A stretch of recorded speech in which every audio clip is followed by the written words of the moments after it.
I came to London today for the sentencing of Tommy Robinson, and I got to meet him off his train as he arrived from his home where he'd been with his wife and children.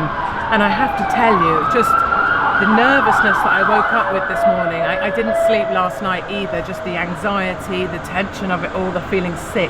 And that's what a lot of people were saying to me as they were waiting for Tommy today. It's just the feeling of sickness about what's going to happen, the apprehension of him going to jail for the crime of trying to report honestly on what's going on in the UK.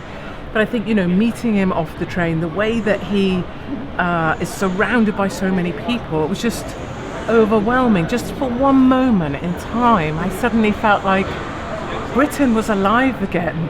Like Britain was surrounded, I was surrounded by people who thought like me, who missed the old country we used to know, who know right from wrong, who want to keep our daughters safe. It felt like, I felt like I was surrounded by the thing I most want back, which is real British spirit. And that's what I was so proud of for Tommy, even though he's the sort of sacrificial one as we walk through the streets, just seeing people desperately reaching out to hold his hand, to touch him, to tell him to keep going.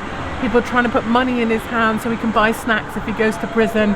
Just all of the faces, just faces of people desperate to have something to believe in a country that they don't really believe in anymore. And I found it overwhelming. And just our little private conversation, even surrounded by thousands of people, saying to him, Tommy, can you hear the support? And he said, I can hear it. I know I'm not alone.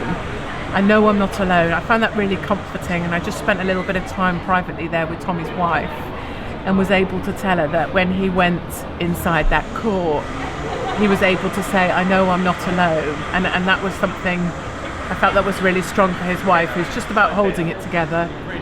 Going inside the court, I find it upsetting.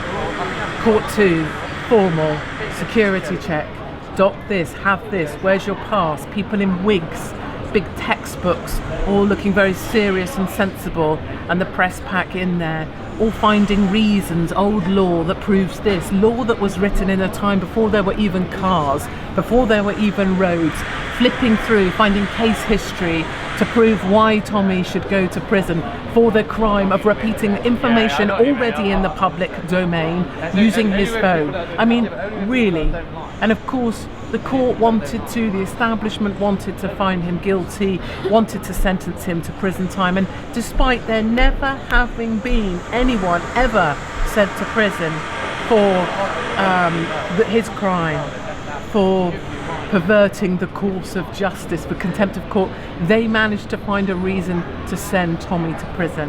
And I think that was the real contrast in the court, the silence, the quiet versus the crowds of supporters outside, seeing the establishment take over, the state against Tommy Robinson, the state against the people, the state where even the judges can't push their own chairs in, someone else has to do it for them because they're so important.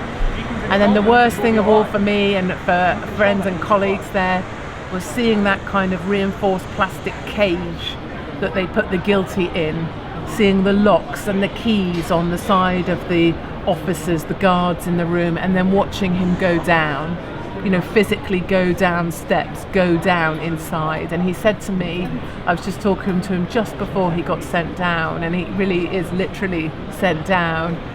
He said, there's 12 murder cases here today in this court.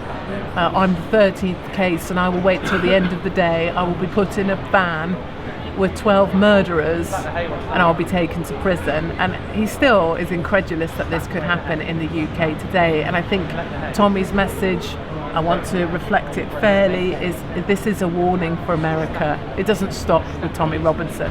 It doesn't stop with this enemy of the state.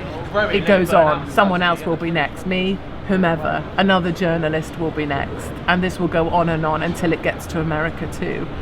So his total sentence that he got was 9 months, but actually because of time served, it's 19 weeks.